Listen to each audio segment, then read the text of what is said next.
Quando a gente traduz o reino, então nós podemos dar a significância de que é mais do que projetos, é mais do que ações, é mais do que obras de caridade, e esses projetos e essas ações são extremamente importantes, mas quando a gente pensa em desenvolver um lugar, nós precisamos partir do princípio que nós temos que transformar as pessoas que vivem naquele lugar com os valores e com os princípios do reino, porque a cesta acaba, a roupa termina, a comida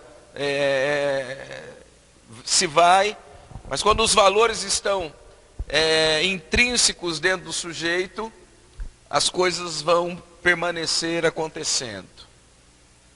Eu não planto igrejas na África. Nós trabalhamos com igrejas de africanos. Eu acredito na evangelização mundial, etc, etc, etc. Mas eu penso que quando a gente está numa cultura, nós precisamos trabalhar a partir do que eles têm. Eu já vi, principalmente a minha denominação, que pecou muito nessa questão da estrutura missionária. A Assembleia de Deus, quando ela começou seu movimento missionário, ela ia lá e plantava uma igreja a partir do Brasil. Então, tudo que o africano sabia, tudo que o africano entendia, não, nós sabemos, nós somos melhores e nós vamos fazer do nosso jeito. E centralizava tudo aquilo num projeto gerido pelo missionário. Aí o missionário fica doente, não se adapta à cultura, tem que vir embora. Como ele não plantou, não inseriu esses valores nos nativos, o projeto acaba. Hoje mudamos muito a percepção nesse sentido. Tanto é que a minha forma de realizar missões é muito diferente da denominação. Mas é só para ficar aqui ilustrado. Ou seja, nós não podemos chegar lá apenas como viemos resolver os seus problemas. Nós chegamos lá, quando se trata de desenvolvimento comunitário, nós viemos ver o que dá para fazermos juntos. Reino de Deus é isso, é manifestar valores, mais do que entregar um kit. Como eu disse, eu entreguei o kit para a criança não estava muito aí com o kit. Ela queria abraço, ela queria acolhimento. Isso é sensacional. Vamos lá. O agente de desenvolvimento comunitário é, por sua vez, um agente que precisa enxergar o ser humano como um todo. Se a gente não gostar de gente e olhar para o outro a partir de um olhar humano, nós não vamos conseguir ministrar essas pessoas. A coisa mais sensacional na vida de Jesus é que ele conseguia enxergar o sujeito. Às vezes usa a palavra sujeito, que é uma palavra que a gente usa muito na psicanálise. Ele conseguia enxergar o homem. Ele conseguia enxergar o sujeito para além daquilo que ele estava vivendo. Às vezes nós corremos um risco muito grande, como crentes, de confundir a pessoa com aquilo que ela está vivendo. As lições mais preciosas que eu aprendi na vida não foi nem com Freud, nem com Schopenhauer, que é o primeiro é o pai da psicanálise. Eu gosto muito das ideias freudianas em alguns aspectos. O outro é o meu filósofo preferido. Não aprendi também com Paul Tillich, que é o meu teólogo de cabeceira. As lições mais preciosas a respeito de espiritualidade, a respeito do comportamento humano, a respeito de visão de mundo, eu aprendi com os pobres. Às vezes a gente olha para a pobreza e confunde a pobreza com o pobre. Você quer ver um exemplo muito claro? E Jesus, ele desconstruía tudo isso. Você passa lá em Campinas, Campinas, você sabe que é conhecida como a terra do quê? Quem sabe? Campinas é conhecida como terra do quê? Das andorinhas. Mas quando se fala de Campinas, pelo fato de haver um número muito grande de homossexuais, nós dizemos que Campinas é conhecida como a terra dos travestis. E tem mesmo. Mas tem São Paulino lá também. Sou São Paulino, meu. Você passa numa esquina, uma hora dessa, véspera de feriado, quando você olha para aquele grupo de homens, são homens, naquela esquina, o que que você diz? Ali estão os travestis. Cada travesti daquele tem nome. Não tem nome? Tem um endereço. Talvez ele não mora, mas ele tem uma família. Talvez ele não está na família. Ele tem uma história. O grande problema de quando a gente não tem esta visão do sujeito, do humano, a gente confunde o que o sujeito está vivendo com aquilo que ele é. Vamos olhar para a Bíblia? Qual é o seu nome, querida? Lívia. Qual é o nome do gadareno? O nome do gadareno. Da mulher do fluxo de sangue. Do paralítico de Betesda.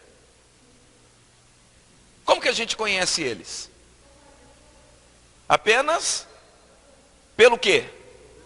Pela dor que eles estão vivendo. Não é? A mulher do fluxo de sangue não nasceu daquele jeito, ela estava daquele jeito nos últimos 12 anos da vida. Mas a marca da dor, aquele momento dela, marcou, tanto é que nós, milhares de anos depois, conhecemos ela só por isso. Na veste de Jesus. Ela tinha um nome, não tinha? Você percebeu que, às vezes, nós confundimos o que a pessoa está vivendo com aquilo que ela é. Segunda-feira eu fui num centro de recuperação de drogados e alcoólatras em Campinas, que eu vou trabalhar como voluntário lá, dando palestra e na escuta analítica. O reino de Deus vai se manifestar lá assim. E o monitor, eu pensei assim, nossa, se o monitor está assim, eu imagino o pessoal que está lá. Porque o monitor, aquele que devia cuidar, chegava e dizia, aqui não tem nada não, o pessoal que está aqui não tem mais jeito. Aí apontava o outro ali e dizia, aquilo ali sim, só o sangue. Aquele outro ali, vixe, aquilo ali é uma tranqueira. Eu fiquei olhando para aquele cara que trabalha lá e a função dele é cuidar. Eu falei, se o cuidador está com essa visão toda distorcida do sujeito, porque está confundindo o que o sujeito está vivendo, o momento da droga, o momento do álcool, com a pessoa, o cuidador precisa mais de cuidado do que os que estão lá para ser cuidados. Tanto é que eu propus para o diretor da clínica, falei, vamos fazer aqui um programa chamando Cuidando de Quem Cuida. Porque quem está cuidando precisa de mais cuidado, porque como que, Jesus diz, como que um cego pode guiar o outro? Nós não podemos pensar em desenvolver lugar nenhum se nós não olharmos as pessoas como pessoas que estão sofrendo uma situação que às vezes é calamitosa. Por isso que o agente de desenvolvimento, eu, você, que manifesta o reino, tem que olhar para as pessoas, para o ser humano como um todo. O que é um ser humano como um todo? É um sujeito que tem necessidades físicas, que tem um corpo. É um sujeito que tem necessidades emocionais, que tem uma alma. E é um sujeito que precisa se manifestar espiritualmente, porque ele tem um espírito. É espírito, alma e corpo. Nós temos que olhar o homem com um olhar holístico, um olhar inteiro, integral. Por isso, o grande lance da missão é missão integral, inteiro, íntegro. Vamos lá. Isso vai além de assistencialismo. Eu já disse isso aqui. Olhar para o ser humano como um todo vai mais do que um assistencialismo. É mais do que dar cesta básica. É mais do que Bolsa Família. É mais do que cota racial na faculdade. É propor a todos uma vida digna em sua íntegra, em sua integralidade. Se tem uma coisa que Deus não faz, é medidas paliativas.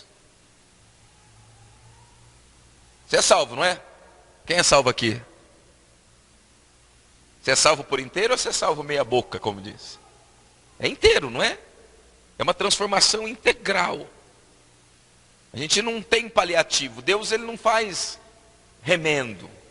Tanto é que quando foi lá, ele fala de remendo, ele diz assim que não se deita remendo de pano novo em vestido velho. Nem se coloca vinho novo em odre velho, porque não aguenta a pressão. Quando Deus faz, Ele faz por completo. Se nós quisermos trabalhar no reino dEle, em nome dEle, com a unção dEle, cheios do Espírito dEle, nós temos que olhar o homem como um ser inteiro, um ser integral. E aí assistencialismo só não basta, porque você pode ser muito impessoal na entrega de uma cesta básica. Você pode ser muito impessoal na liberação de uma ajuda para alguém.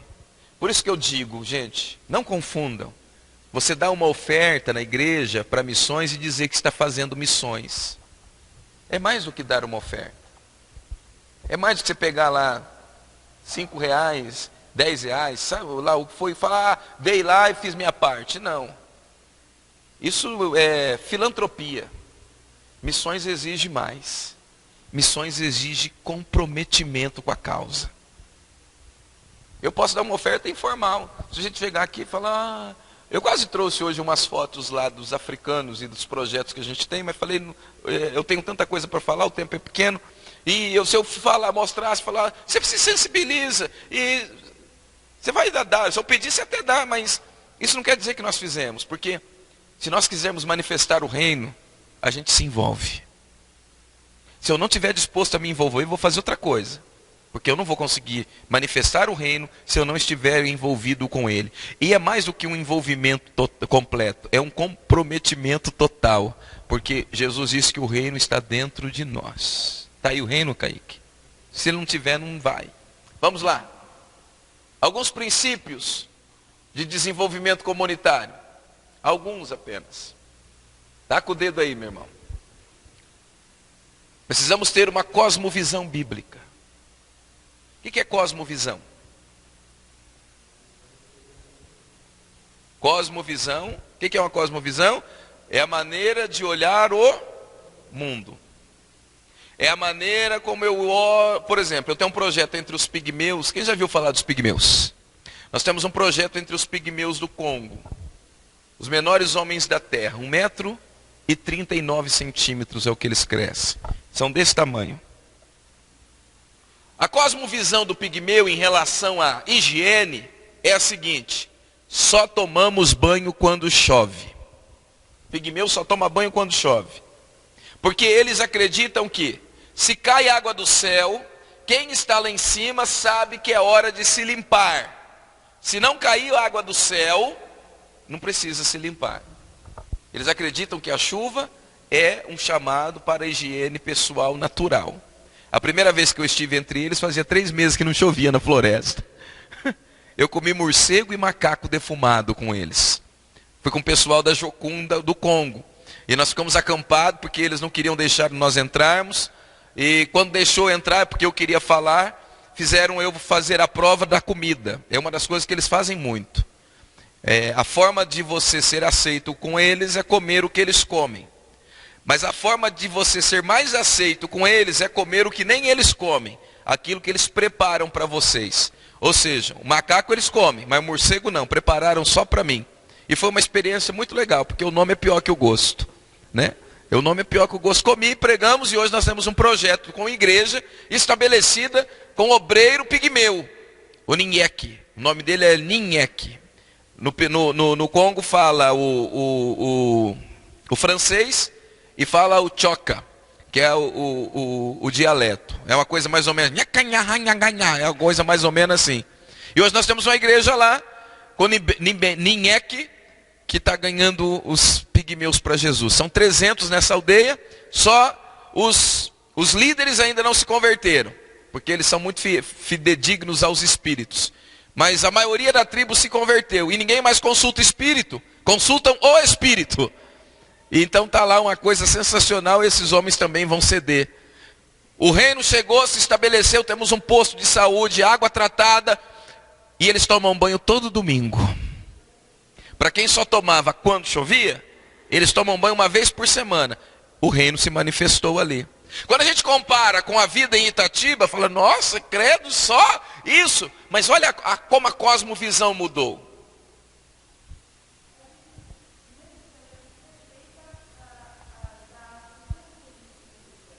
Respeitamos.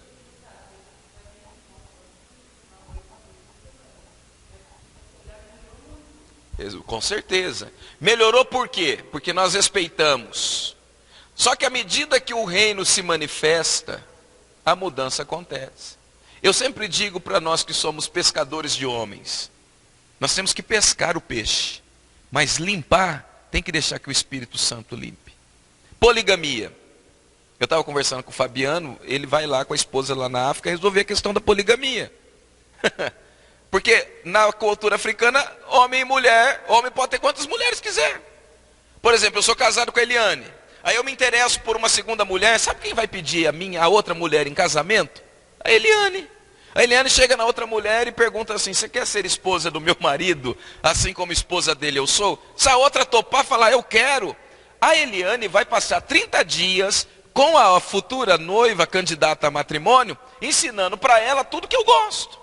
No dia do casamento, a Eliane traz a outra no altar e entrega ela para mim, dizendo, receba meu marido, receba ele como marido, receba ela como esposa, assim como esposa eu sou.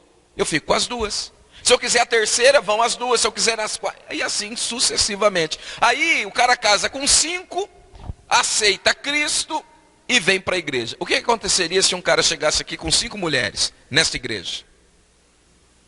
Vixe, vixe.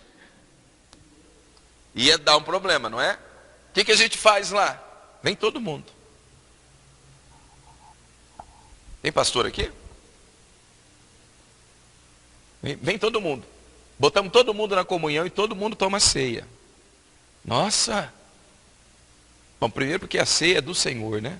Não é minha. A pessoa toma. À medida que elas vão tendo contato com o Evangelho, as mulheres, principalmente as que foram agregadas, naturalmente, vão saindo daquela condição. Elas chegam para o marido e dizem, olha, cuida dos filhos, mas eu não vou mais viver com você nessa situação, porque isso não agrada a Deus. É culturalmente permitido, é civilmente legalizado, mas é espiritualmente contraditório. Ora, para nós alcançarmos o espírito, porque é lá que o homem é salvo, nós respeitamos no primeiro momento a cultura, nós respeitamos no primeiro momento as interações sociais, nós olhamos para esse homem que vem com 5 mulheres como um membro de uma cultura. Respeitamos a cultura dele, o fato de respeitar a cultura dele, permite que o Evangelho penetre. Aí quando o Evangelho penetra, não precisa nem de mim, nem de você. O grande problema é que a gente quer mudar as coisas que só Deus pode mudar. Obviamente, se eu estiver pregando numa igreja, eu não vou falar, não, nós aceitamos. Mas é assim que funciona.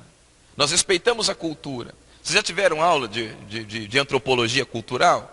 Antropologia missionária? Nós tratamos disso nisso.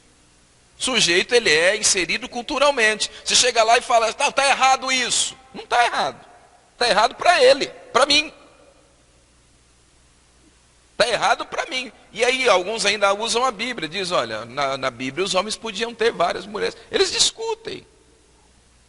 Então o que nós fazemos? Essa é a grande palavra do Evangelho. Guarde ela se você quer ser missionário. Acolhimento. O maior ministério de Jesus não foi nem de cura nem de ensino. Foi de acolher. Qual que é o grande texto do Evangelho? Vinde a mim, todos os que estão cansados e sobrecarregados, e eu vos aliviarei. Quando eu entendo isso, eu acolho tudo do outro. E depois que eu acolho tudo, aí eu redistribuo o peso. E aí eu tiro aquilo que é mal. Pigmeu. Já pensou se eu chego lá e digo, não, vocês estão errados, vocês têm que tomar banho. Eles espantavam de eu entrar no rio todo dia. Ficamos 3 ou 4 dias lá. Todo dia eu estava no rio. Uma água suja que não sei se era melhor ficar sem banho. Né? Mas por que toda hora? Por que toda hora? Eu falei, não, é assim. Eles riam de mim como se eu fosse esquisito. Para aquela cultura, para aquela cosmovisão, para aquela maneira de ver o mundo, cosmovisão é a forma com que eu vejo o mundo. São as lentes da cultura. Isso aqui daria outra aula, só de cosmovisão. A cosmovisão bíblica, eu não olho para a cultura com um olhar natural. Eu olho para a cultura, para o mundo, com um olhar. O que a Bíblia diz a respeito de tomar banho? Tem alguma coisa lá nesse assunto? Né? Jesus diz assim, vós já estáis limpos pela palavra. Pedro falou, quer tomar banho? Falou, não precisa não, vocês estão limpos pela palavra. Então, é só uma brincadeira isso, gente. Então, eu preciso ter, talvez vocês tenham, tem, Fabiano, no currículo Cosmovisão Bíblica? Eu preciso ter uma aula só sobre isso, para eu entender o que é cosmovisão. Cosmos é mundo, visão de mundo. Por exemplo, o paulista tem uma visão de mundo diferente de quem nasce no Rio Grande do Norte.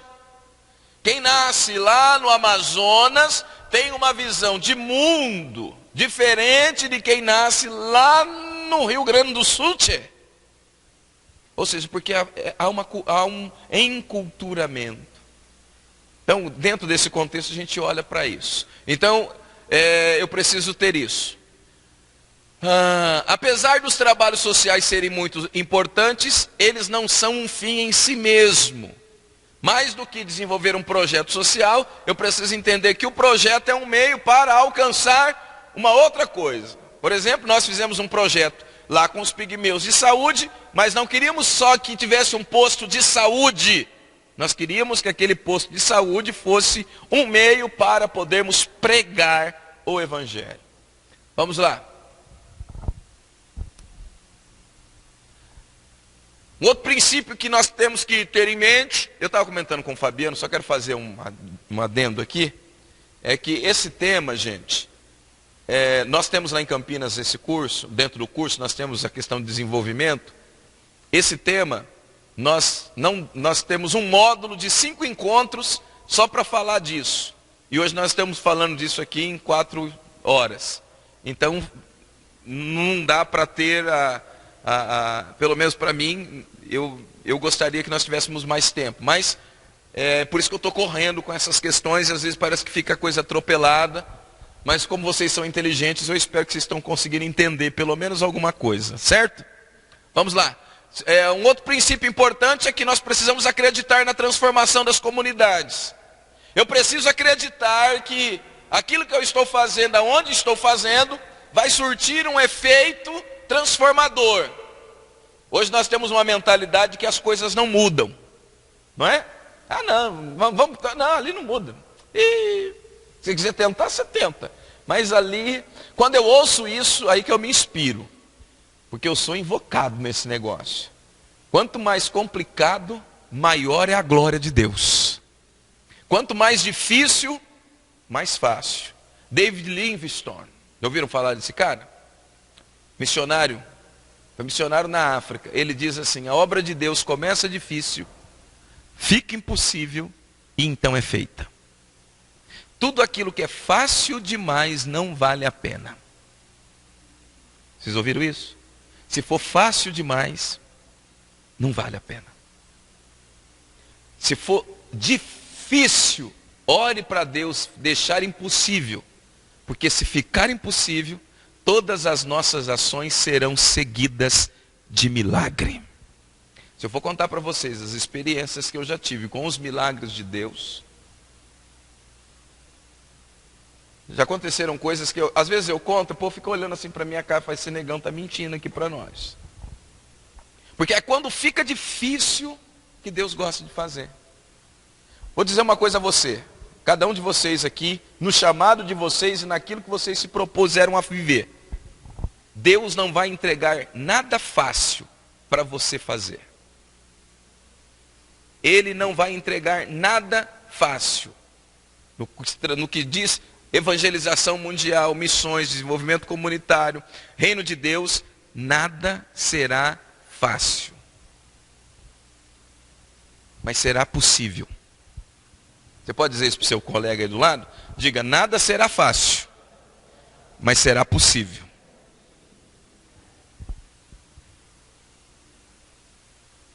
Eu nunca fiz nada fácil. Mas tudo que Deus já pediu para eu fazer foi possível. Aquele momento que não vai dar, não vai dar. Que quando eu digo que não, todas as vezes que eu digo, eu gosto que a Eliane que é muito boa nesse negócio comigo. Todas as vezes que eu digo não vai dar, foram as vezes que eu mais experimentei milagres. Eu recebi um convite, um testemunho. Eu recebi um convite para pregar no Amazonas, numa conferência missionária dos povos ribeirinhos, aquelas igrejas na beira do rio Amazonas. Alô. O cara ligou para mim e disse assim, obrigado, querido.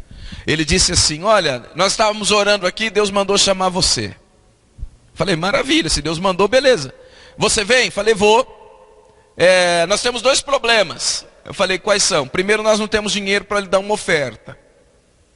Você vem mesmo assim? Eu falei, claro, não vou por causa da oferta. E temos um outro problema. Eu falei, qual é? Nós não temos dinheiro também para pagar o seu bilhete aéreo, que na época só a TAM voava para Manaus. Não tinha nem a Gol e nem a Azul. Eu falei, irmã, aí nós temos um problema, porque eu também não tenho, né? Olha lá, o rato está se manifestando no reino. Se os haitianos virem isso, vira festa. Eu já tinha visto ele aí. Deixa ele está no reino. Tem uma turma lá em Guiné-Bissau que gostaria desse rato. E aí, gente, eu falei, olha, eu não tenho condição de ir. Aí o cara disse, não, mas Deus mandou você vir. Eu falei, olha, irmão, se Deus mandou, Deus vai dar condições a vocês para pagar pelo menos o meu bilhete, porque na época o bilhete custava R$1.500. Falei, eu não tenho condição. Não, você tem que vir, você vem, Deus mandou. Ele disse tanto na minha cabeça que Deus tinha mandado, que no momento, só para eu me desvencilhar dele, falei, tá bom, eu vou. Ele disse, amém, e desligou o telefone. Aí a minha esposa olhou para mim e falou, como que você vai? Mas eu aprendi uma coisa na vida, quem tem amigo, tem dinheiro. Amém? Kaique, nós fizemos amizade hoje aqui, né? É nós, né? Você é São Paulino? Palmeirense, então tá melhor ainda. Peguei o telefone e liguei para meia dúzia de amigos que tem igreja, pastores. Contei para eles, olha, recebi um convite. Quanto que você precisa? Preciso de 1.500. Aí um disse, te dou 700. Outro, eu te dou 300. Outro, eu te dou 200. Outro, eu te dou mais 300. Eu só sei que em 2 horas no telefone, eu levantei o dinheiro, peguei o carro, fui fazer a coleta. 3 horas depois que a pessoa tinha me ligado, eu já tinha o dinheiro. Glória a Deus. Liguei para o irmão, falei, irmão, Deus é nesse negócio. Vou aí, pode marcar. Isso era uma segunda-feira. Sentei e liguei na TAM. Quanto é o bilhete? R$1.519 e algumas coisas, e alguns centavos. Falei, eu quero fazer a reserva. O senhor viaja quando? Sexta-feira. Ah, vai pagar no cartão? Eu falei, não, vou pagar em cash na hora do check-in. Todo metido. A moça disse assim, então o senhor chegue mais cedo para a gente poder fazer a emissão do bilhete. E mandou uma confirmação de reserva, imprimi. Eu me lembro que eu dobrei a confirmação, coloquei o dinheiro e coloquei num dos bolsos de um paletó que eu tenho lá em casa. Segunda, terça, quarta, quinta-feira, 7 horas da noite, eu ia viajar na sexta ao meio-dia. Um irmão da nossa igreja passou em casa. Quando eu abri a porta de casa, ele entrou no desespero, chorando, desesperado. Pastor, minha filha, a filha dele de 13 anos, teve hemorragia estomacal.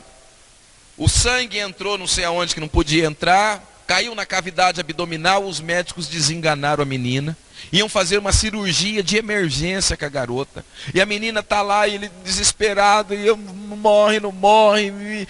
Ele está lá, pastor, eu saí do hospital desesperado, não sabia onde vim, Deus mandou eu vim aqui. Ore comigo. E aí eu falei, vamos orar, chamei minha esposa, e ele dobrou o joelho na sala da minha casa. Quando eu fui orar por ele, ele disse, pastor, um detalhe também. O meu plano de saúde está na carência, e ele não cobre todo o valor da cirurgia. eu estou precisando de R$ 1.500 ainda e eu não tenho esse dinheiro. Como eu havia conseguido esse dinheiro, meu coração estava cheio de fé. Eu disse para ele, não, meu irmão, Deus vai entrar com providência na tua vida. Ah, mas não deu outra. Quando eu comecei a orar por ele, orei pela menina, nós choramos, e eu ainda disse assim, Senhor, e o teu servo precisa de uma provisão na vida dele. Entra com provisão na vida dele. E Deus falou comigo, eu já entrei com provisão. Por isso ele está na tua sala. Você tem R$ 1.500 lá no bolso do teu paletó, você vai pegar esse dinheiro e dar para ele pagar a cirurgia. Eu parei de orar, fiquei olhando assim para a cara da minha esposa. E a gente tem uma coisa assim, sabe? A gente sabe quando Deus está falando. Ela já fazia assim, ó. E eu fazia assim para ela. Ela estava fazendo assim, querendo dizer, vou lá pegar o dinheiro. Eu estava fazendo, não vai não. E eu estou orando lá, Senhor, entra com providência. Sabe quando Deus fala? Você sabe quando Deus fala? Deus fala, para de orar. Eu já entrei, o dinheiro está ali. Por que eu vou pedir para Deus fazer uma coisa que Ele já fez?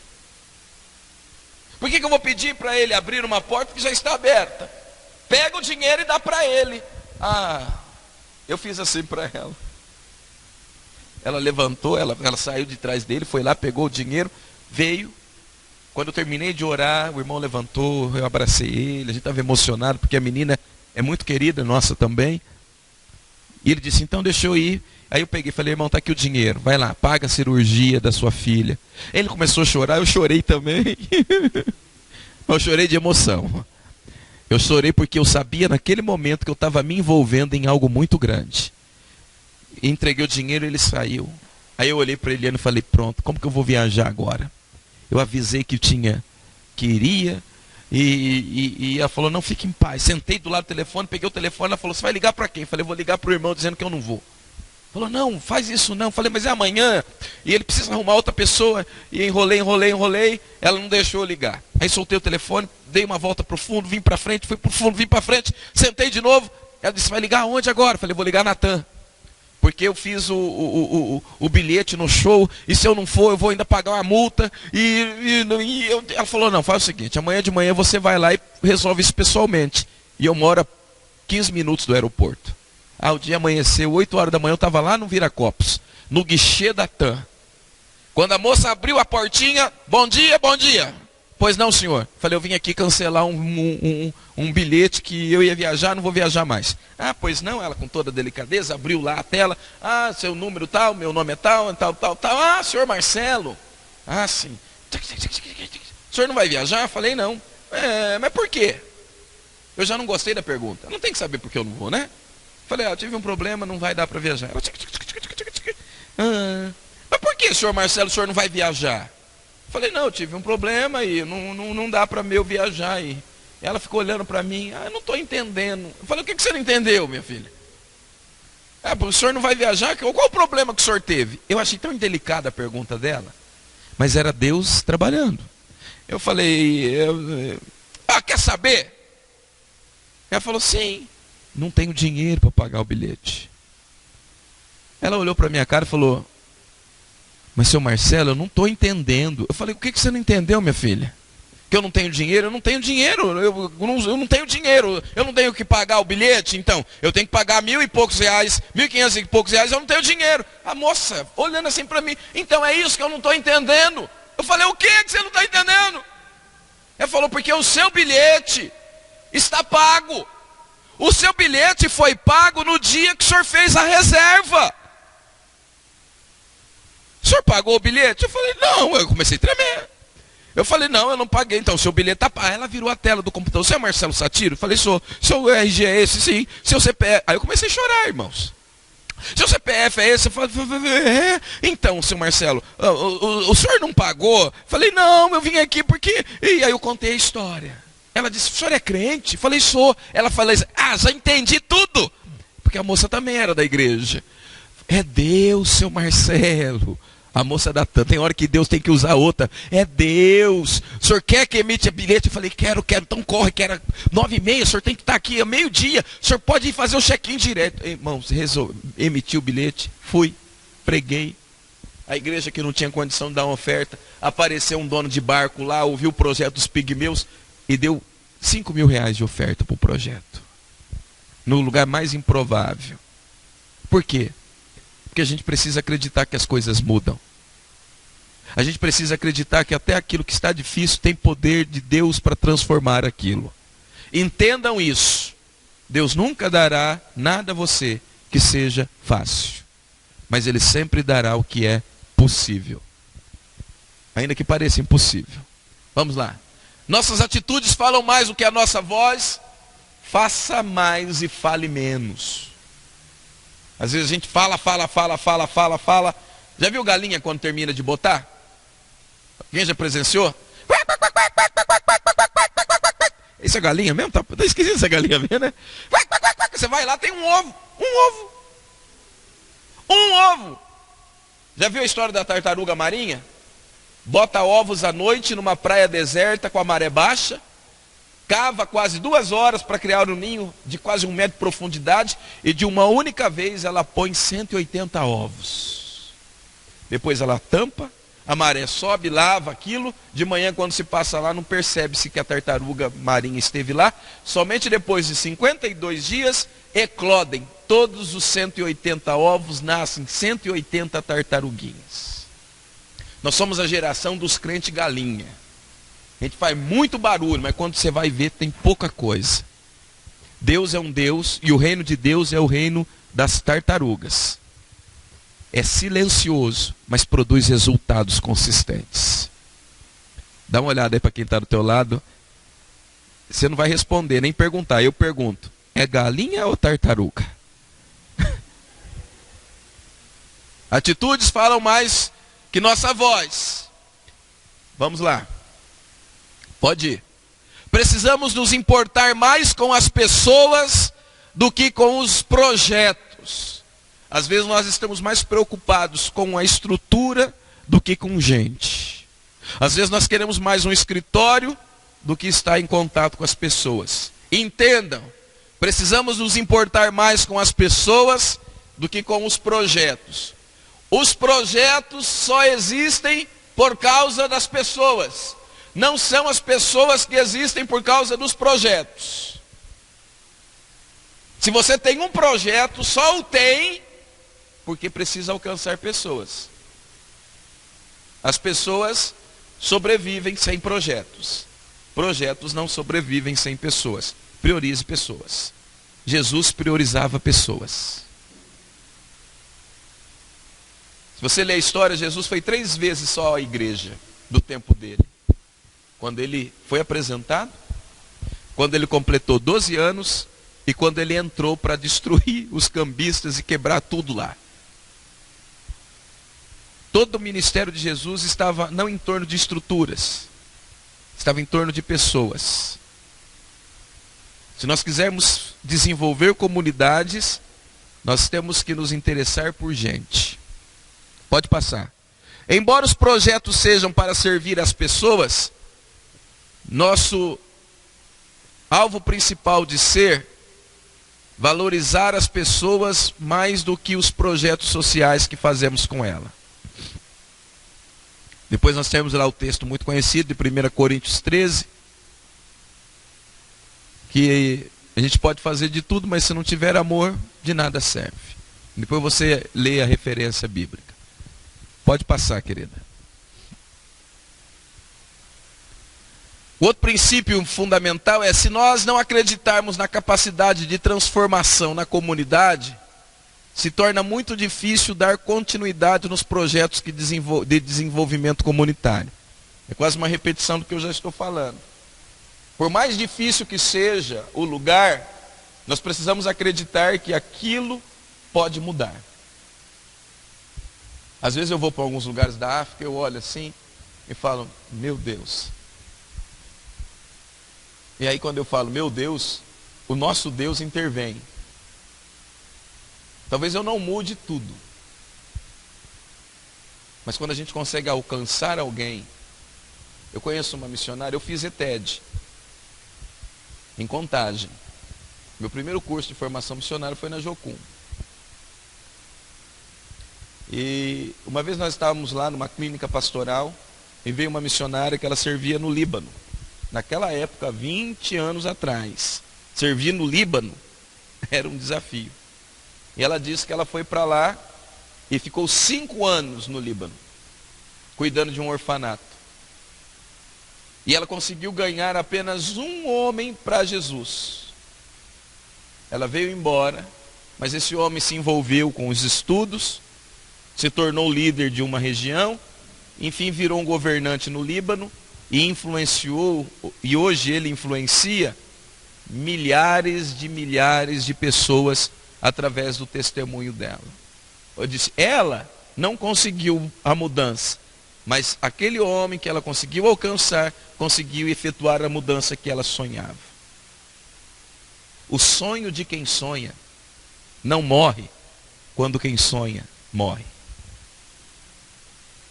Tem coisas que a gente está sonhando aqui que nós não vamos viver. Mas as pessoas que nós alcançarmos e atingirmos com este sonho de reino vão experimentar. José não era o sonhador? Quando José está para morrer, ele diz assim para os irmãos e para a família: certamente eu estou morto, morrendo, mas certamente Deus vos visitará no Egito e vos levará para uma terra prometida. Quando isso acontecer, levem os meus ossos. Eu não vou estar aqui, mas eu estou sonhando com este dia. E quando isso acontecer, os meus ossos eu quero que vocês levem. 400 anos depois, Deus visita o Egito. Você leu a história? E os ossos de José vão. José morreu, mas o sonho não morre. Quando a gente sonha os sonhos do reino de Deus, os sonhos de Deus, a gente pode até não experimentar, mas a geração que vem, por isso que nós somos influenciadores, a geração que vem após nós é uma geração que vai continuar sonhando os nossos sonhos. Cada um de nós aqui somos frutos dos sonhos de alguém. Você é, Kaique? Alguém sonhou com esse dia? Eu tenho uma avó, tinha, faz 4 anos que ela foi, morreu com 89 anos, aceitou Jesus com 9 anos de idade. Então ela passou 80 anos da vida dela numa igreja. Quando eu estava no auge do candomblé, fazendo todo tipo de coisa que você pode imaginar, fui visitar minha avó. Ela olhou para mim, deu um sorriso de vó, perguntou: o que você está fazendo, meu filho? Eu contei as coisas mais diabólicas, até o que eu não fazia eu inventei, porque eu queria que ela mandasse eu para o inferno. Eu gostava quando alguém dizia: você vai para o inferno. Ela olhou para mim assim, Isaac, e disse assim: mas meu Deus vai me dar saúde. Falei: por quê? E ela disse: porque toda vez que eu olho para você, eu não vejo isso. Eu vejo você pregando no mundo inteiro. E Deus deu saúde para a velha. Ela morreu há 4 anos. Quando ela morreu, eu já tinha visitado mais de 30 países. Cada vez que eu chegava de um país, eu ligava para ela. Esse tipo de gente é o tipo de gente do reino.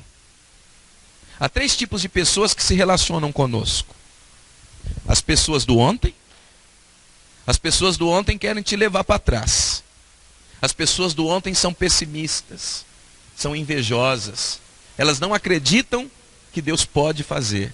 Elas vivem do passado. As pessoas do hoje são aquelas que estão do nosso lado. Essa aí que está do teu lado está dizendo: olha, estou junto contigo. É o tipo Noemi com Ruth, não é? Noemi vira para Ruth e diz: eu não tenho mais filho para te dar, vai embora. Ruth vira para Noemi e diz assim: não vou embora, não peça que eu te deixe, porque aonde você for eu irei, aonde você dormir ali dormirei eu, aonde você comer ali comerei eu, o teu povo é meu povo, o teu Deus é meu Deus, eu estou contigo e não abro. Mas existe um tipo de pessoa muito especial na nossa vida, e que nós devemos ser esse tipo. São as pessoas do amanhã. As pessoas do amanhã, Fabiana, é aquelas que veem em você aquilo que nem você ainda está vendo. Elas olham e dizem assim: Isaac, você vai longe. Minha avó foi uma pessoa do amanhã. Isso são gente do reino. Não temos como nós trabalharmos no desenvolvimento se nós não tivermos uma visão, não do hoje, mas do amanhã. Eu preciso olhar para a comunidade do Inhoma, eu preciso olhar para a vida do travesti, eu preciso olhar para o drogado, para o bêbado, para o doido que for, e enxergar nele o que Deus enxerga. Quando eu preciso olhar para Itatiba, eu preciso olhar para a minha igreja, para a minha casa, para a minha família. Eu preciso olhar para os ambientes onde Deus me leva com essa percepção que vai mudar. E eu preciso trabalhar não olhando o que parece agora, mas a imagem que vai de ser formada. Esse é um princípio de Jesus.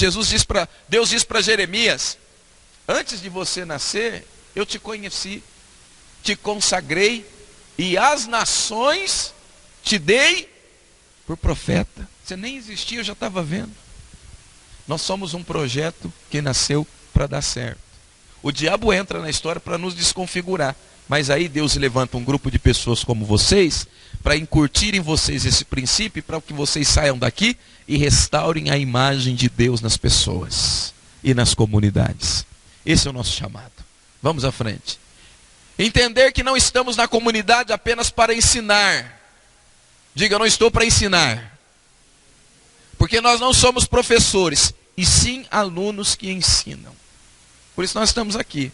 Nós estamos aqui aprendendo para poder ensinar. Quando o sujeito pensa que sabe, ele já deixou de saber faz muito tempo. Mas quando eu me prostro diante de Deus para aprender, não há infinitude. Nós precisamos vencer o orgulho nesse sentido. Esse é um dos pecados mais comuns nos projetos sociais evangélicos. Chegar nas comunidades como portadores da verdade, sem a disposição de aprender. Me lembro que nos meus primeiros movimentos na África, eu no intuito de vamos fazer, eu disse assim para um africano: vamos matar a cobra, aqui a gente mata a cobra e mostra o pau. Aí ele ficou olhando assim para mim e falou: como assim? Eu falei: a gente mata a cobra e mostra o pau. E ele disse: mas isso não prova nada. Eu falei: como assim? Não, porque aqui na África não adianta mostrar o pau que matou a cobra. Nós queremos ver a cobra morta. Vocês têm que matar a cobra e mostrar a cobra. Vamos embora. Então tem que ter disposição. Pode passar. Conflitos comuns entre os que trabalham com desenvolvimento comunitário. Revolta contra os governantes. A culpa é do Temer.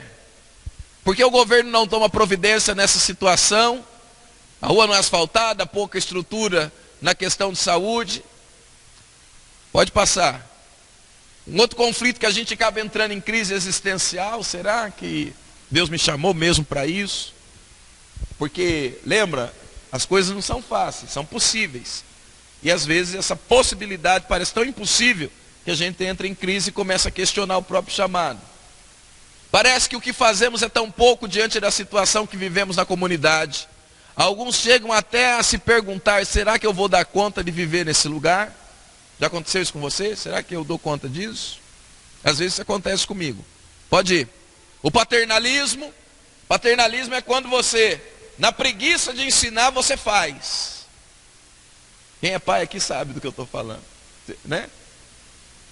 Quer saber isso que eu faço? O moleque está lá fazendo, ele erra, não sai do jeito que você quer. Paternalismo é isso. Você impede a pessoa de desenvolver. Aí quando você vai embora, a pessoa fica lá, sem saber fazer e sem ter quem faça. Precisamos reconhecer que apesar de ser muito importante aquilo que fazemos, se nós não estivermos lá, Deus colocará outro. Olha aí para o teu amigo e diz assim: você não é insubstituível. Não somos dono do coração das pessoas. Alguns líderes de projetos sociais se sentem na posição de dominadores ao invés de facilitadores na comunidade. Nós somos facilitadores do reino. Nós temos que aprender com eles. E o conhecimento que nós temos não é para dominá-los, mas é para aferramentá-los. É para equipá-los. Nós não somos donos de nada. Vamos lá. Foi de tudo, volta um pouquinho só. Pode ir. Fica a dica, para terminarmos. Todo líder de organização deve assistir um filme brasileiro. Não sei se você assistiu, mas se você não assistiu, assista. Quanto custa ou é por quilo? Quem já assistiu esse filme? Quem já assistiu esse filme? Então é um filme brasileiro. É muito legal, o nome do filme é Quanto Custa ou é por Quilo? que trata sobre a maneira antiética que muitas organizações se portam para movimentar seus trabalhos. Mesmo sabendo que o que fazemos é para as pessoas, precisamos manter certos cuidados na forma como comunicamos nossos projetos. Pode ir? Algumas atitudes simples para nós, para nos edificar. Repensar a nossa relevância como igreja no mundo. Qual a sua relevância para o mundo? Se você deixasse de existir, que importância isso teria para alguém? Você é relevante? Essa é uma pergunta capciosa, né? Conhecer a comunidade que vivemos. Você conhece a comunidade para a qual você quer ministrar? Ou você não está nem aí com o que acontece? Ouvir as pessoas. Prestar atenção nos ditados populares. Isso aqui é muito legal. Apoiar projetos sociais sérios. Não só com nossas orações, como também com apoio financeiro e voluntário. Vocação. Entender projetos de desenvolvimento comunitário como vocação, como chamado. Eu fui chamado para isso. E não como obras de caridade. Nós estamos ouvindo tanto falar da Madre Teresa de Calcutá. Olha que certa vez um repórter perguntou para ela, enquanto ela estava limpando um morador de rua.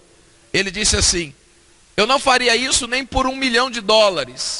Ao ouvir isso, a Madre Teresa respondeu: nem eu faço porque amo.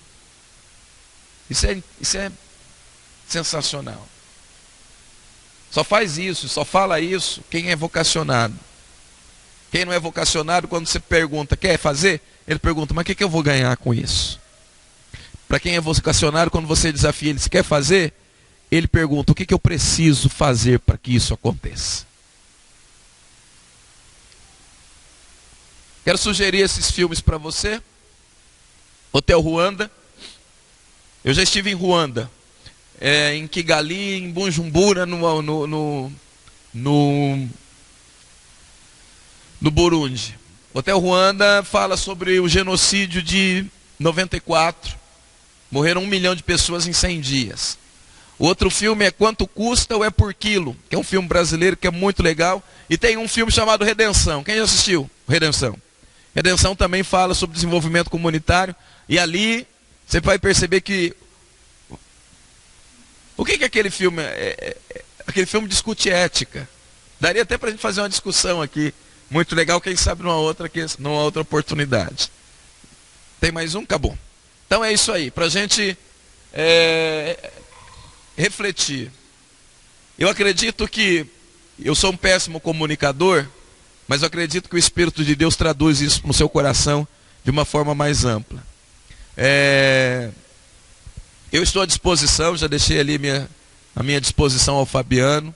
Se eu puder contribuir, eu espero que vocês consigam ter uma visão panorâmica do que significa estar trabalhando com projetos sociais, com essa visão missionária. Alguns lugares a gente não entra como missionário, mas a gente entra como um facilitador de projetos. Eu estou indo ao Quênia agora, nos próximos meses. E no Quênia é diferente de Guiné-Bissau. Guiné-Bissau eu posso chegar e me apresentar como pastor. No Quênia eu vou me apresentar como gestor de um projeto social. E eu vou levar um projeto social no campo de Dadaab, dos refugiados lá que vem da Somália. Então o projeto é uma ferramenta de ministério. Mas é uma ferramenta. Porque o chamado nosso é para manifestar o reino. Então que Deus abençoe você, que a unção de Deus repouse sobre você, que a sua vocação se elucide cada vez mais e que o nome do Senhor Jesus seja glorificado na tua vida. Amém, queridos? Foi um prazer estar com vocês. Qualquer dúvida me procure, pegue meu WhatsApp, visite a nossa página na internet, Amigos da África e Haiti. Nós temos lá fotos, tem a foto recente das viagens e do projeto que nós começamos lá em Guiné-Bissau agora, nessa última viagem que fizemos. E vamos orar juntos, vamos fazer uma parceria. Quem sabe vocês não vão para uma viagem de desenvolvimento comunitário lá com os pigmeus para comer morcego e tomar banho quando chover, né? Vamos ficar de pé? Vamos orar? Quero orar com você. Pai, eu quero celebrar o teu nome e te dar graças por este tempo. Obrigado porque o Senhor cria oportunidades que são ímpares. E nós tivemos hoje uma oportunidade ímpar de sermos ministrados. Eu quero pedir por cada irmão presente aqui, por cada homem e mulher, só estão aqui porque entendem que é um chamado, que é uma vocação. Alguns estão começando agora, outros já estão caminhando há um tempo. Mas todos nós dependemos muito da tua graça para seguirmos e vivermos aquelas coisas que olhamos e são tão difíceis, mas cremos que elas são possíveis porque o Senhor é o Deus do impossível. Ó Deus, aguce o nosso chamado, trabalhe a nossa vocação, amplie o nosso entendimento para que cada dia mais cresçamos no entendimento e no conhecimento da tua vontade.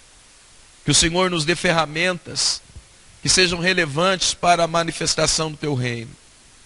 Nos guarde de um espiritualismo barato, nos guarde, Senhor, de uma religiosidade que não leva a nada, e coloque em nós, Senhor, uma essência poderosa que manifeste o teu reino em tudo que fizermos. Tua palavra diz: quer comais, quer bebais, ou façais qualquer outra coisa, fazei tudo para a glória de Deus. Ajude com que a nossa vida, nossas ações te glorifiquem em tudo. E que o teu nome seja glorificado, Pai.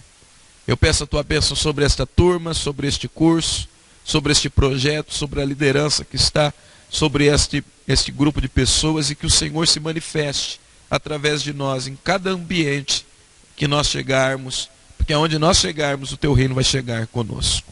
É o que eu te peço e te agradeço hoje. Em nome de Jesus. Amém. Deus abençoe vocês.